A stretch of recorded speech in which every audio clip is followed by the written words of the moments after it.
거룩하게 하심은 무엇입니까? 우리가 지금 계속 무엇을 나가고 있냐면 구원을 받은 사람이 누리고 있는 유익을 나누고 있어요. 그래서 구원은 어떻게 우리에게 적용이 되느냐? 성령 하나님께서 효력 있게 우리를 부르셔야 된다. 그래서 효력 있게 부르심을 받으면 유익을 누리는데 그 유익의 세 가지 혹시 기억하세요? 칭의, 우리가 거룩하게 되었다. 그 칭의, 그리고 의롭게 되었다라는 게 있고, 두 번째 양자 되었다. 그리고 오늘이 이제 성화, 거룩하게 하심, 이게 됩니다. 그리고 이 세 가지 유익으로 말미암아 부가적으로 누리게 되는 유익이 있다라는 걸 나누게 되었어요. 그래서 오늘은 그 세 가지 유익 중에 마지막인 성화, 거룩하게 하심에 대해서 나눕니다. 우리 답을 한번 같이 읽겠습니다. 시작. 거룩하게 하심은 하나님이 거저주시는 은혜의 역사로서 이것으로 말미암아 우리가 하나님의 형상을 따라 전 인격이 새로워지게 되며 점점 죄에 대하여는 죽고 의에 대하여는 살게 되는 것입니다. 네, 지금 이 내용을 보면은 계속 나오게 되는 게 하나님께서 거저주시는 이라는 표현이 계속 등장한다는 걸 알 수 있죠. 의롭게 된다는 것, 그리고 양자가 된다는 것, 그리고 거룩하게 되는 이 모든 것도 우리의 노력이 아니라는 거예요. 하나님께서 거저주셔서 자동적으로 우리가 진행된다는 겁니다. 어떻게 진행이 되느냐? 첫 번째로는 하나님의 형상을 우리가 잃어버렸었어요.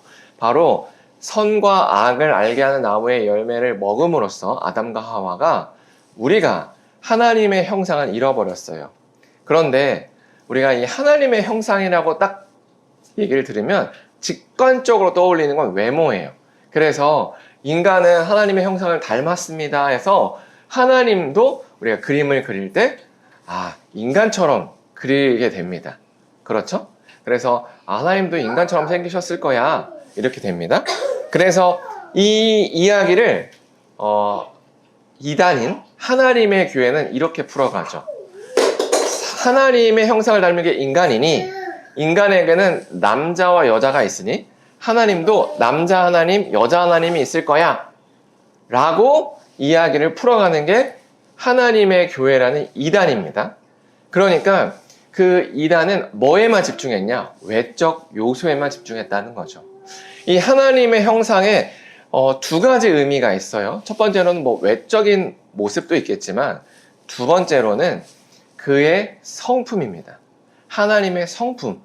그러면 우리는 두 가지를 잃어버렸어요. 첫 번째로는 하나님께서 요청하시는 그 성품, 아름다운 그 성품을 완전히 잃어버렸죠.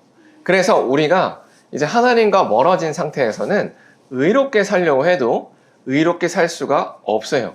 왜냐면 우리 안에는 하나님의 형상에서 완전히 멀어져서 깨져 있거든요.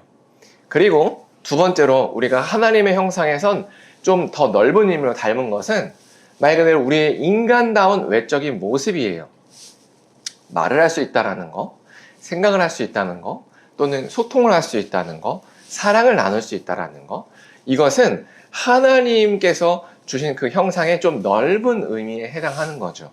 그래서 하나님의 형상이 무엇입니까? 라고 누군가 물어봤을 때는 넓은 의미에서는 그냥 인간적인 특징이에요. 그래서 예수님을 믿든 안 믿든 모두 다 귀한 겁니다. 그래서 우리가 인권을 얘기하죠. 이 인권의 핵심 그 근거는 다 창세기의 말씀밖에 없는 거예요. 동서고금을 막론해도 인간의 창조됨을 또 지지해주는 이야기는 성경밖에 없어서 사람이기 때문에 받아야 되는 그 권리는 바로 이 성경에서 말하는 하나님의 형상 이 이야기밖에 없어요. 그래서 하나님의 형상의 넓은 의미로는 인간됨이 있고 좁은 의미로는 하나님의 성품이라고 할 수 있죠. 근데 이 성품은 완전히 사라졌다. 그래서 이제 거룩하게 하심은 그 좁은 의미의 그 하나님의 그 성품을 얘기한다고 생각하시면 됩니다. 그래서 전 인격이 새로워진다. 하나님의 형상을 이제 회복해 간다라는 거죠.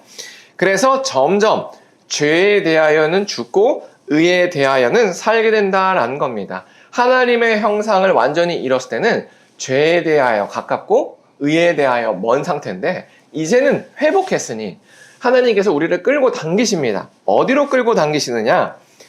예전의 그 모습이 아니라 원래 하나님이 우리를 창조하신 모습으로 점차 당기신다는 거예요. 그래서 우리가 정말로 예수님을 믿게 되면은 나도 모르는 사이에 행동이 조금씩 바뀌어요. 맞죠? 제가요, 이런 사람이 원래 아니었는데요 라는 표현을 씁니다. 원래 저는 이런 걸 안 하는데요, 이런 걸 하게 되었습니다 라는 표현을 하게 돼요. 그게 바로 오늘 우리가 나누고 있는 거룩하게 하심, 성화에 대한 이야기라는 거죠. 내 본의가 아니라 정말로 하나님의 그 은혜로 말미암아 그것이 자연스럽게 나의 소망이요, 기쁨이요, 나의 뜻이 되었다라는 겁니다. 그게 성화입니다. 잘 아시겠죠? 네. 그래서 우리가 날마다 이 성화의 삶에 참여하면 좋겠습니다.